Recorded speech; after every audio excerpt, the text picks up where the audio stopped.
আসসালামু আলাইকুম সকলকে দৈনিক স্বাস্থ্যসেবা চ্যানেল থেকে স্বাগতম। আমি ফার্মাসিস্ট মাসুদ রানা বলছি। আশা করি আলহামদুলিল্লাহ সকলেই ভালো আছেন, সুস্থ আছেন। আমিও আলহামদুলিল্লাহ ভালো আছি। আমি আজকে আপনাদের মাঝে নিয়ে আসলাম খুবই উপকারী নতুন আরেকটি video. Tablet ardence 10 milligram.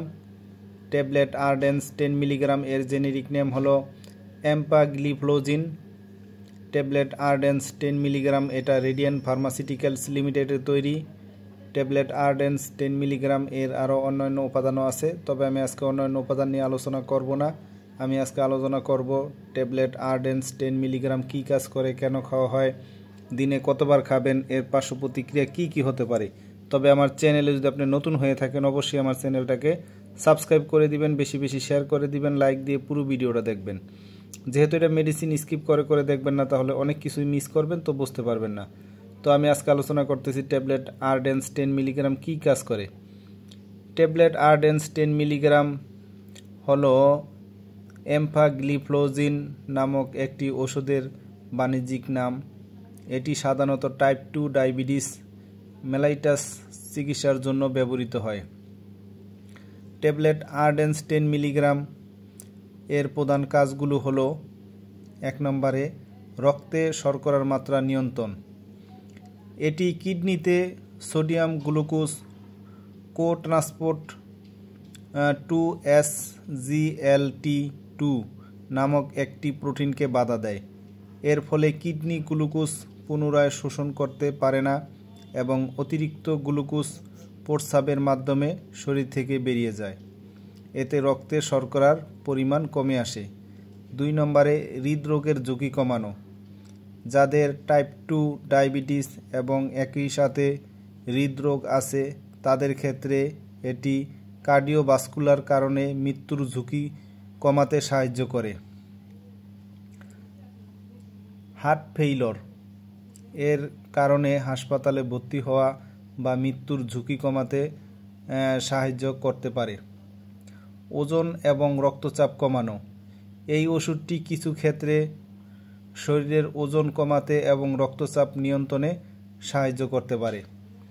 Tablet ardence 10 milligram এটা খুবই ভালো, তবে এর খাওয়ার নিয়ম হচ্ছে প্রতিদিন একটা করে খাবেন, ভরা পেটে খাবেন, অবশ্যই ডাক্তারের পরামর্শ নিয়ে খাবেন, কারণ যে কোনো মেডিসিন ডাক্তারের পরামর্শ ছাড়া খাওয়া উচিত নয়।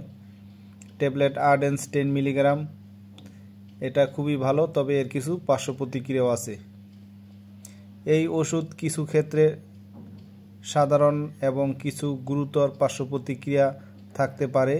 সবার ক্ষেত্রে একই রকম পার্শ্ব প্রতিক্রিয়া দেখা নাও যেতে পারে।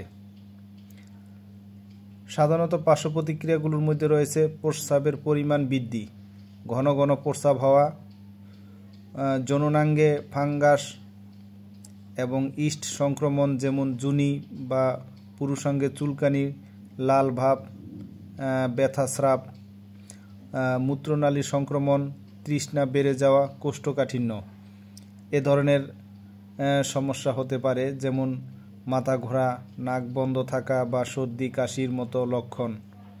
গুরুতর পার্শ্ব প্রতিক্রিয়া: যদি এমন কোনো লক্ষণ দেখা যায় দ্রুত চিকিৎসকের সাথে যোগাযোগ করবেন।